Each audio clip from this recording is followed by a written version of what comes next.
What's up, guys? Caleb here at the Mad Vapes in Belmont, coming to y'all with a little instructional / info video for you today.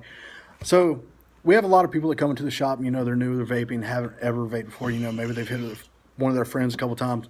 But a lot of you come in and you're asking, you know, what kind of vape should I get? They have this kind, they have this kind. Everybody's got something a little bit different because there's 1,001 brands and like 1,200 different types of mods. So I'm just going to go over the general basis of each type of mod for you and let you know. That way you can have a general idea of what you're looking for.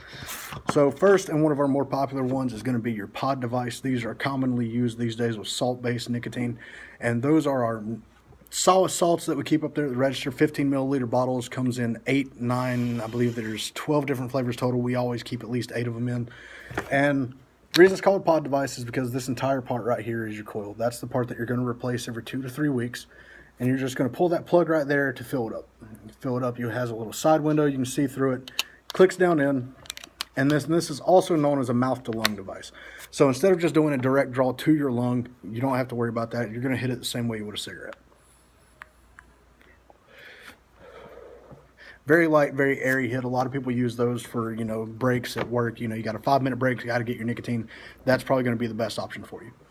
Next is going to be your typical regulated mod. This isn't exactly a starter kit, but this is a good example as a regulated mod. Regulated mod is going to be any mod that has a type of computer chip in it that's going to regulate everything for you, including the wattage, voltage, you know, temperature if you're using temp mode. It's also going to be sure that you have a lot of safety features that's not going to let the device fire if your batteries are unbalanced or if your resistance of your coils are too low. So these are the ones that you see a lot of people using these days. Most people use these. These are the ones that are going to produce a huge cloud. You know, they're not exactly ideal for using in a restaurant or anything like that, but they are the most popular. So these actually take 2 batteries. Most pod devices, if not all pod devices, have built-in batteries. These, however, this one in particular is going to take 2 18650s. Bottom loader just clicks right into place like that. You'll see it come on. And then most people end up using anywhere from a 0 to like a 9 nicotine in these. You don't really want to use anything higher than that. It's going to kind of punch you in the throat if you do. Then you have the unregulated mods. So unregulated, it's literally just a simple connection from the battery to the RDA that you have on top of it. RDA, RDTA, whatever you want to use. Currently, I'm using the Broadside that our good friend Brian, he's one of our regulars here. He bought this just today. He's very happy with it. Took us a little bit to get it working, but we did actually get it working. That's why we're opening a little bit later tonight. You can see it's the DigiFlavor Mesh Pro RDA. It's got a huge juice well on it. Pack a crap ton of cotton in there. So the mesh RDAs, mesh coils, mesh tanks, anything like that, they're best known for their flavor.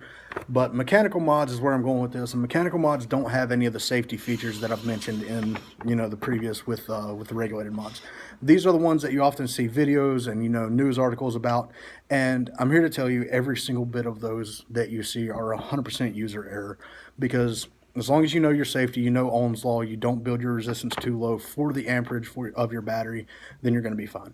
This one runs a typical 18650. It's bottom fed, positive side down. All mech mods have a button right there on the bottom. You see it just fires instantly. It's because the electricity is going straight from the battery to the RDA itself.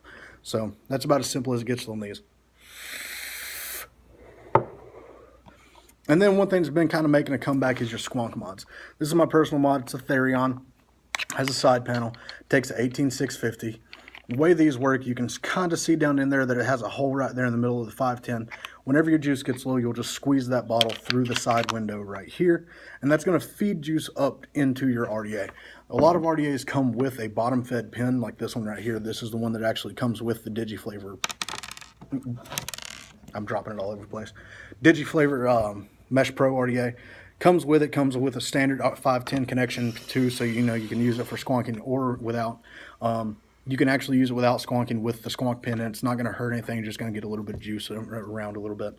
So that's not a big issue. But that's pretty much all the different types of mods that we have. The squonk mods do come in regulated and unregulated forms.